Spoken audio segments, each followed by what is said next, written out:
Thank you very much, Zoe, and thank you all for coming this morning. As Zoe said, we're here today in part in memory of Paul Taylor. I had the great pleasure and privilege to call Paul a colleague and a friend at the University of Melbourne over many years. At that time, Paul was working in research integrity, set up the Office of Research Ethics and Integrity at the University of Melbourne, at the same time that I was working on establishing the technology commercialisation and translation activities of the University of Melbourne. So we had cause over the years to talk a lot about ethics and integrity, of the interplay of that with innovation and commercialisation.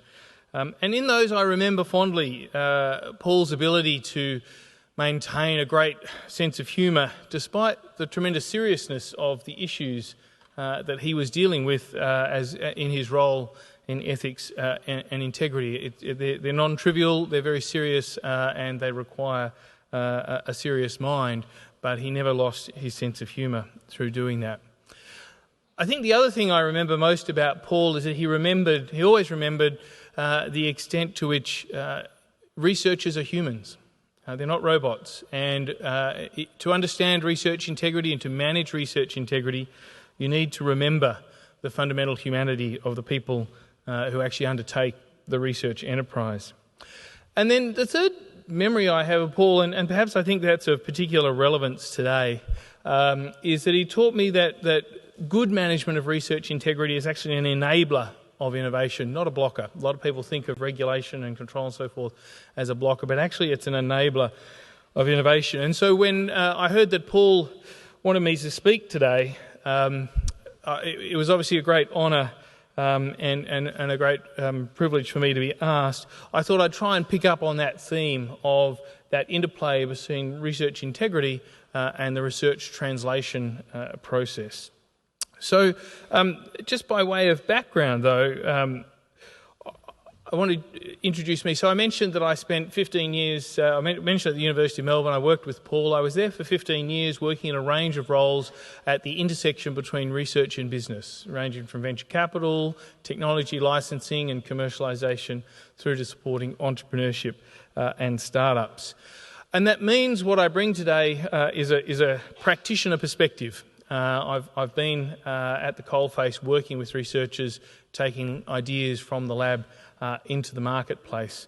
That brings me with a bit of humility because as I look out I see some of the foremost researchers on the topic of integrity and some people who've thought about this a lot more than I have. So what I'm really going to try and do is to bring that practitioner perspective to what I say today.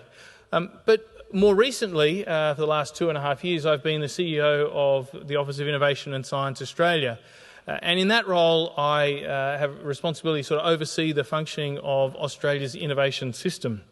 And that means that as well as that practitioner perspective, I've now got a policymaker's perspective on how we can make the innovation system work better. And that's another, I guess, angle that I bring to what I'm saying today. So what I want to do first is just to put this into a little bit of context.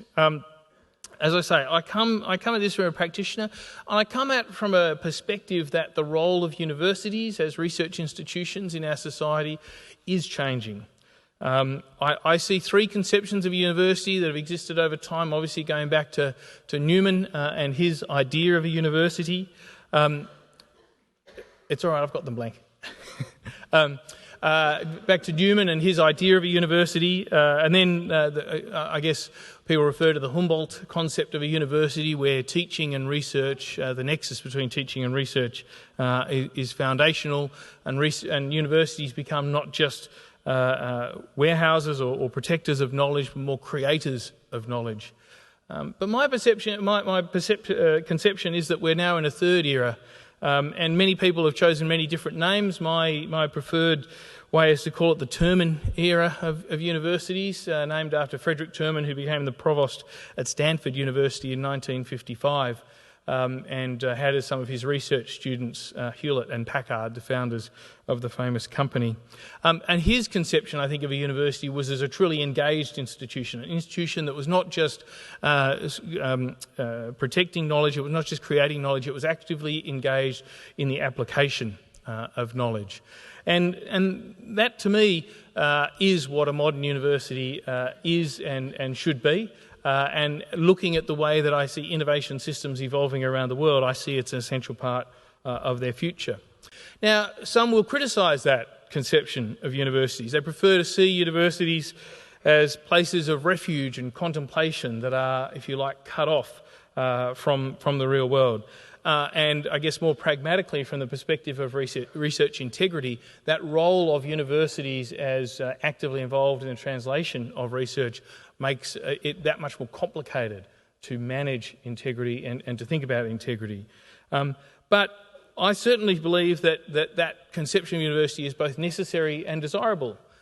Pragmatically, if I look at some of the best universities in the world, whether they're at Stanford or MIT or Cambridge or Tsinghua or anywhere else, they look to me to be institutions that are both the best universities in the world but also strongly engaged with their community.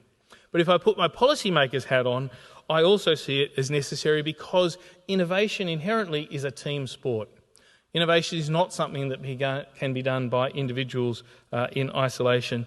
It's fundamentally a team sport. And that means that when we think about research integrity, we've got to think about how that integrity plays out in relationships with the partners with whom we will undertake research commercialisation, research transfer. So that means that trustworthy research matters not just to the research community. It matters massively to the partners that we want to work with to make innovation happen. And that's the starting point for what I want to say today. So I've got three things that I want to cover in the time that I've got, and I think we've got a focus track after where we can explore it in a bit more detail. The first thing I want to talk about, some of what I see as the enduring challenges in research translation, some things that in my experience are, if you like, universally true.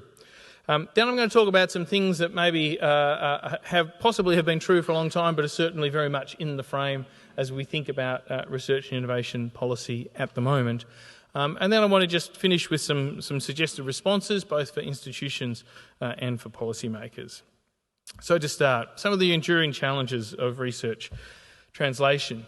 Well, the first thing is that innovation and research translation is a world of highly skewed outcomes. Okay, it's the nature of innovation that the outcomes don't distribute along a bell curve. There's no normal distributions in research translation.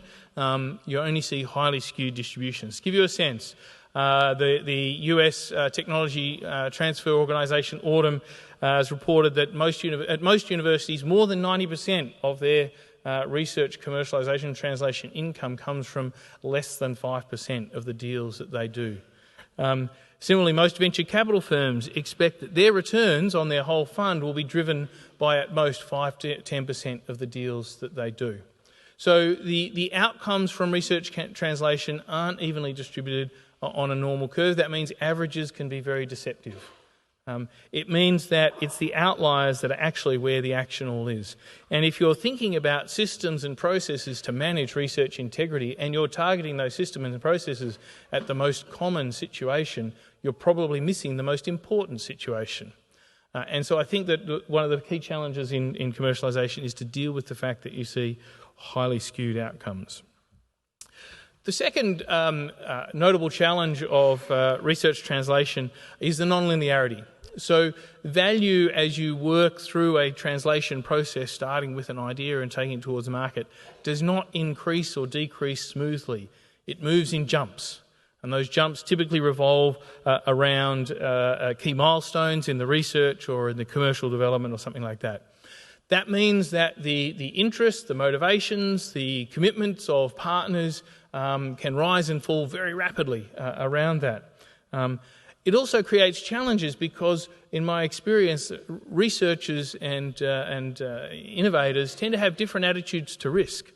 Researchers, in my experience, tend to like to deal with the smaller risks first and leave the larger, the more risky experiments until the end of the program, whereas innovators like to tackle the most risky things up front because if they can't solve that risk or can't address that risk, then there's no point in going any further forward. So different mindsets to approaching that and different attitudes to handling that nonlinearity can complicate the job of people who are trying to manage good conduct of that research. The third thing is one of those truisms of life. As I mentioned, Paul always remembered that research is a human. And in research translation, you have to remember that the kinds of researchers who are most creative, the kinds of researchers who have the breakout ideas, are almost by definition the most difficult to work with. And that's something that is, I guess, part of the nature of humans, that if you're creative, you can be challenging, but they can also be quite charismatic. But I always found that as a practitioner in innovation, it's important not to get frustrated by that, but to embrace it. Okay, to recognise that is the nature of the game, to value what the innovative and creative researchers bring to the table, but more critically to remember what I said a few minutes ago, that innovation is a team sport. And so to manage the creative person, to manage the difficult person, you need to assemble around them a team of people who they and you can trust and who can help get you where you need to get to. Most of the challenges that I've found in integrity in research commercialisation is where we haven't been able to do that, where we've been too reliant upon a particular researcher and we haven't been able to get that team element going. And then the last one, which I'm sure you're all familiar with, is the time horizons. In research translation, it takes time. Not because there's anything wrong with the system, it's just that there's a lot of complexity that you have to work through. There are difficult technology issues at stake, and it takes time to work through them.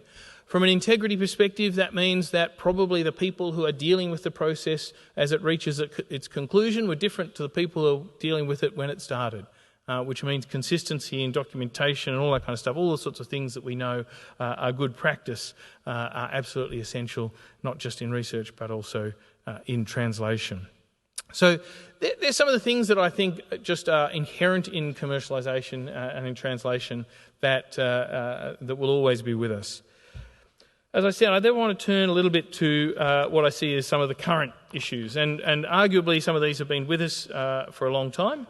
But they're certainly, as I say, something that's of particular priority right now. So, on current issues. Well, the first one, I'm sure I don't need to tell an audience like this, is around research reproducibility.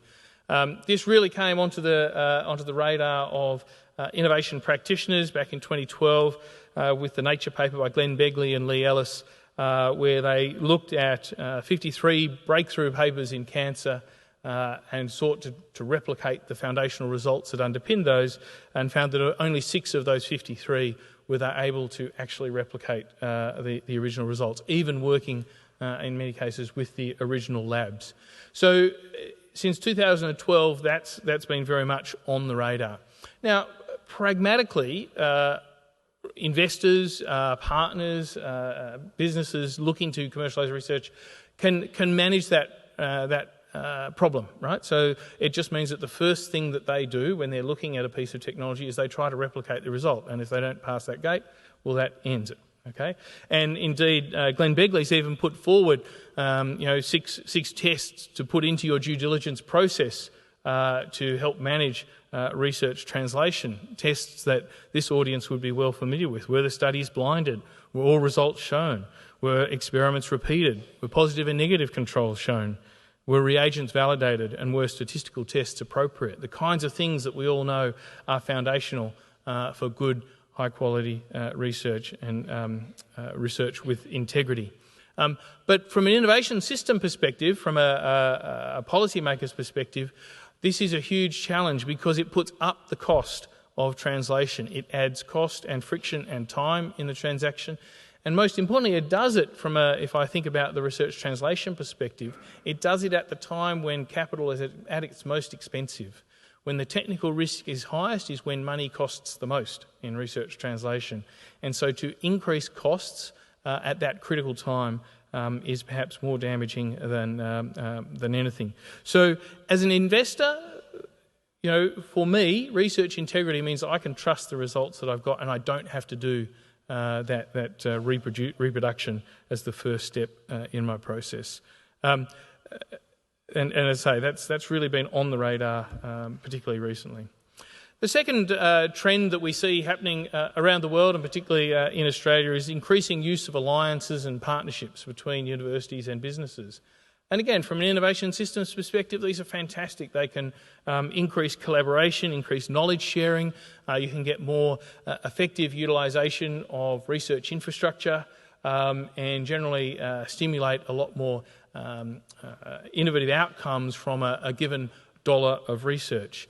And we're seeing in Australia increasingly even a trend of companies co-locating with universities on or adjacent to university campuses. So that's fantastic. But from a research integrity perspective, it creates huge challenges around intellectual property and intellectual property management.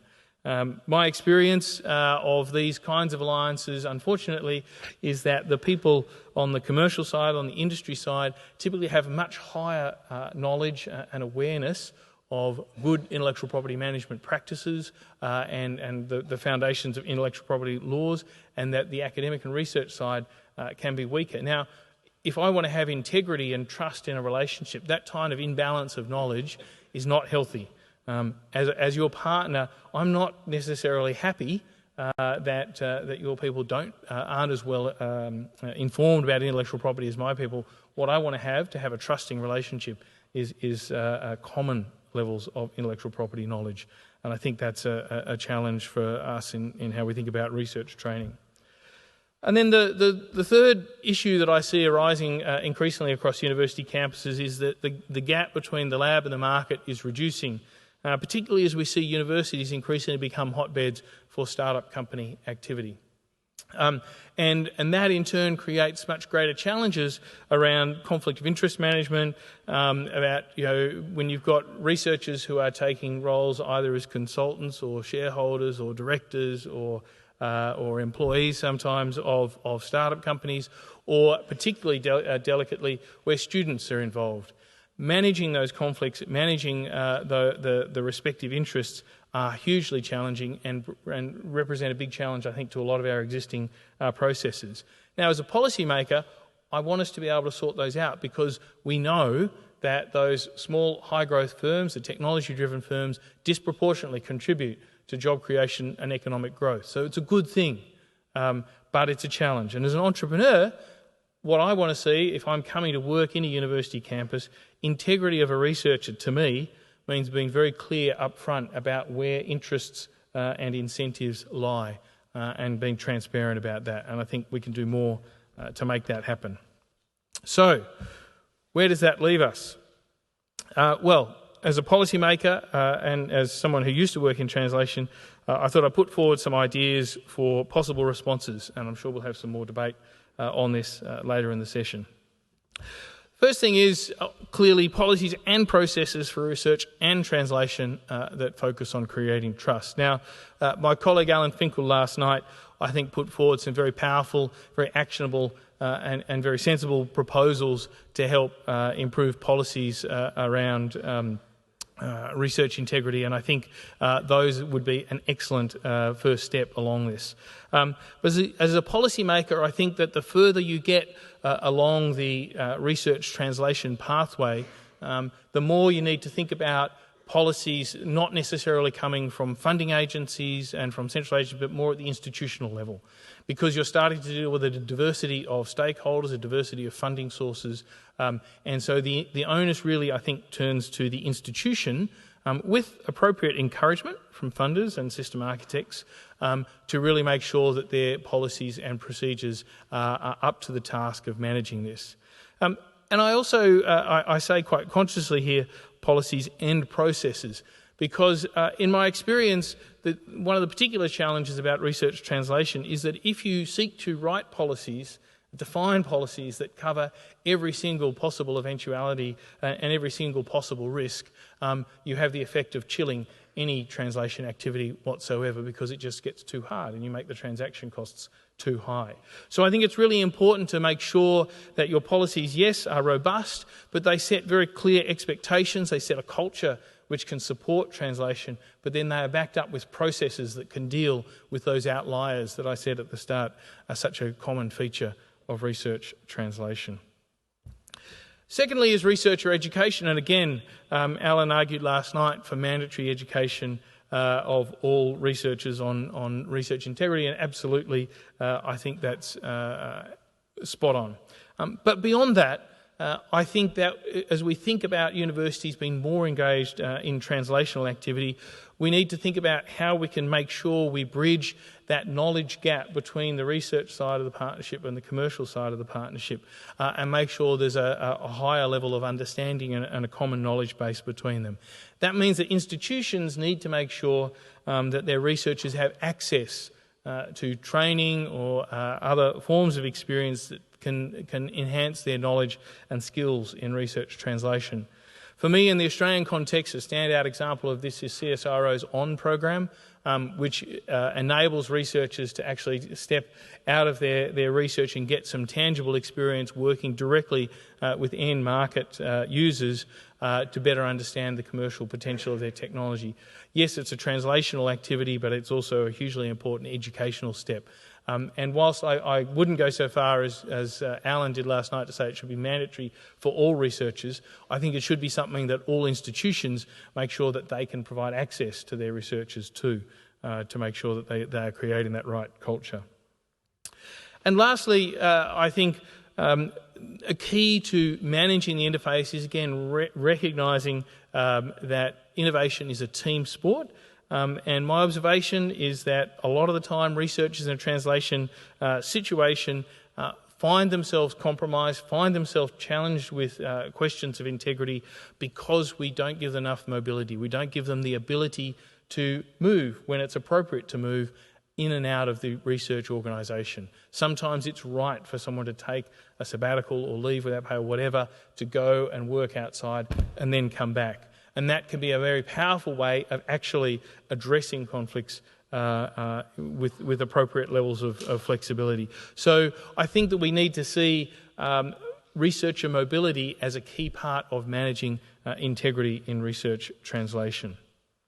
So they're my sort of suggestions, and I'm sure we can have some more discussion. In closing, I guess I wanted to say there's a tendency in research translation to focus on contracts and licensing agreements and shareholders agreements. I think it's all about the lawyers and it's all about the written documents. And yet they're all important. But my experience of successful research translation is that it's really foundationally built on trust. And trust is built both on the conduct of research and on the conduct of researchers. And so as you think about research integrity this week, and it's a fantastic program, you've got to talk about it and discuss and debate it with your colleagues over the 4 days. I guess I just want to leave you with the thought that research integrity is not solely a concern for the research community. It's also of vital interest to those partners who want to work with the research community to translate that research and bring those ideas into the marketplace. So there are many, many more of us outside of the research community counting on you to make sure that research integrity weaves its way through not just research but also research translation. Thanks very much.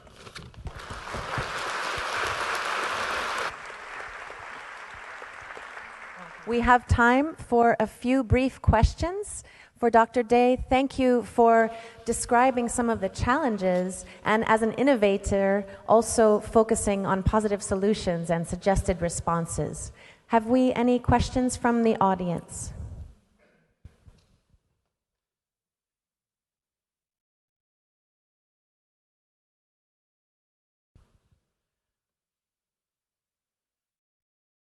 I left them standing. With no questions then, thank you, Dr. Day, and we will... Thank you.